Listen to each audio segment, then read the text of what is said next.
Jemaah Jumat yang diberkahi Allah, marilah kita memperbaharui iman dan takwa kita dengan memperbanyak kalimah tauhid, kalimatut taqwa, al-kalimatut thayyibah, yaitu la ilaha illallah. Nabi mengatakan iman itu bid'u wa sittuna syu'bah atau bid'u wa sab'una syu'bah. Iman itu ada 60 sampai 70 lebih cabang. A'laha qaulu la ilaha illallah. Yang tertinggi adalah ungkapan la ilaha illallah. Maka jika ingin melihat orang yang tertinggi iman, tauhid dan takwanya, perhatikanlah orang yang lisannya sebuk menyebut itu, yang kalbunya mantap dengan pemahaman kalimah itu. Allah menyebutnya di Quran dengan al-kalimah at-thayyibah, yang diperumpamakan dengan asy-syajarah at-thayyibah, pohon yang subur yang berbuah, buahnya pun enak dan nikmat. Maka orang beriman tidak ada hatinya kesepian jika dia diam temannya adalah la ilaha illallah. Tiada lupa kita bersalawat kepada baginda Nabi Muhammad sallallahu alaihi wasallam. Karena jasa beliaulah kita bisa menyembah Allah saat ini. Karena beliaulah kegelapan, kejahilan Allah kemudian keluarkan dari pikiran dan hati kita, dan alhamdulillah kita dijadikan umat yang mengikutinya, umat Nabi Muhammad sallallahu alaihi wasallam. Ada sekitar 12 nabi dalam riwayat yang banyak berharap dia diangkat atau dipilih menjadi umat Nabi Muhammad. Tapi kita tanpa perlu berdoa, Allah anugerahkan menjadi umat akhir zaman, umat Nabi Muhammad sallallahu alaihi wasallam. Satu nikmat yang tiada tara, tapi nikmat berbanding dengan ujian dan cobaan. Maka semua cobaan yang ada semenjak Nabi Adam alaihissalam sampai kepada Nabi Isa ada pada umat Nabi Muhammad sallallahu alaihi wasallam. Tapi Allah mengabarkan innallaha ma'as sabirin. Allah senantiasa membersamai orang-orang yang sabar. Semoga kita menjadi orang yang sabar. Jemaah Jumat yang dimuliakan Allah, pada khutbah yang sangat singkat ini kami akan menyampaikan satu riwayat hadis mengenai kewaspadaan kita di akhir zaman. Suatu kali diriwayatkan bahwa Sayyidina Ali dalam hadis Bukhari, begitu juga hadis Muslim, mengirimkan Ghunaimah atau Zuhaibah beberapa emas, beberapa harta rampasan, rampasan perang tentunya, dikirim dari Yaman ke Madinatun Nabi, Madinah At-Tayyibah, Madinatul Rasul sallallahu alaihi wasallam. Sampai di Madinah, baginda Nabi sallallahu alaihi wasallam membagikannya kepada sahabat-sahabat yang berhak, yang merasa yang mereka dianggap paling berjasa dalam Islam. Setelah pembagian selesai, tiba-tiba ada seseorang datang kepada baginda Nabi sallallahu alaihi wasallam, menerobos safnya para sahabat. Apa kata orang ini? Ya Rasulullah, ittaqillah. Begitu riwayat Imam Bukhari. Wahai Rasul Allah, takutlah kepada Allah, takwalah kepada Allah. Coba bayangkan, siapakah yang paling bertakwa di dunia ini? Bukankah itu Rasulullah? Dalam riwayat yang lain, ya Muhammad, i'dil ya Muhammad. Hei Muhammad, berbuat adillah engkau. Ternyata orang ini merasa pembagian untuknya tidak banyak.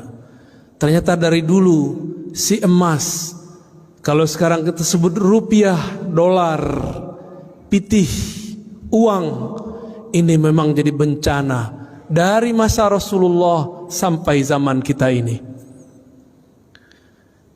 Apa kira-kira perasaan sahabat ketika ada orang membentak Rasulullah dengan kalimat ya Rasulullah ittaqillah, wahai Rasulullah kamu takutlah kepada Allah? Berarti dia sedang menghardik baginda Nabi Muhammad sallallahu alaihi wasallam. Apakah Nabi membalas? Tidak. Apakah Nabi membalas dengan kata-kata kasar? Tidak. Nabi diam. Itulah Nabi Muhammad sallallahu alaihi wasallam. Tiba-tiba Sayyidina Khalid ibn al-Walid sedang menghunuskan pedang. Tangannya gemeteran, menahan emosinya melihat kekasihnya Rasulullah dihardik oleh seseorang. Apa kata Khalid? Wahai baginda, izinkan aku untuk menebas lehernya. Apa kata Nabi SAW? Nabi dihina tapi beliau tidak membalas menghina. Apa kata beliau? Biarkan dia, mungkin dia masih sholat. Wahai Rasulullah, dia tidak sholat dengan hatinya. Hatinya busuk, wahai Rasulullah. Apa kata Nabi kepada Khalid? Wahai Khalid, aku tidak diperintahkan an unaqiba ma fi sudurin nas. Aku tidak diperintahkan sama sekali untuk mencari tahu isi hati manusia. Tidak jadi juri hati orang, niat orang. Akhirnya Khalid langsung memasukkan pedangnya yang tadi sudah hampir terbang melayang, membunuh orang yang kurang ajar kepada baginda Nabi sallallahu alaihi wasallam. Lihatlah akhlak beliau, dicaci, dihina, biasa saja. Tidak balas menghardik, diam, dibiarkan. Kenapa? Ternyata di saat itu beliau dapat wahyu. Apa isi wahyunya? Beliau mengatakan, saya khuruj min di'di hadzal rajul, akan keluar dari generasi laki-laki tadi yang menghardik baginda Nabi sallallahu alaihi wasallam. Qaumun yatluna ayatillah, sekelompok orang yang mereka fasih baca ayat Allah. Yatluna ayatillahi ratbah, baca ayat Allahnya sangat fasih, hafalannya ratbah, sangat banyak dan lancar. Tetapi Al-Quran yang dia baca tidak tembus kepada kerongkongannya, apalagi ke dalam kolbunya. Tapi kemudian Nabi bersabda, inilah kalam yang sangat berbahaya. Inilah kalam yang disimpan Nabi. فَإِذَا لَقِيتُمُوهُمْ فَاقْتُلُوهُمْ, jika engkau bertemu mereka. Inilah yang sulit diterjemahkan. Apa terjemahan faqtuluhum? Apakah diartikan membunuh atau diartikan memerangi? Ulama kita memilih untuk zaman sekarang diartikan, maka faqtuluhum bimakna faqatiluhum, maka perangi mereka. Dengan cara apa? Dengan cara mereka memerangi kita. Jika mereka memerangi kita dengan cara opini, perang lawan opini. Jika mereka mulai mengganggu ketenangan hidup kita secara keamanan, barulah kita angkat senjata berjihad fisabilillah. Apa yang menyeramkan dari kalimat tadi? Bukan kalimat faqtuluhum semata, tapi yang membuat kita sedikit agak bingung. Sebenarnya tidak bingung. Apa itu?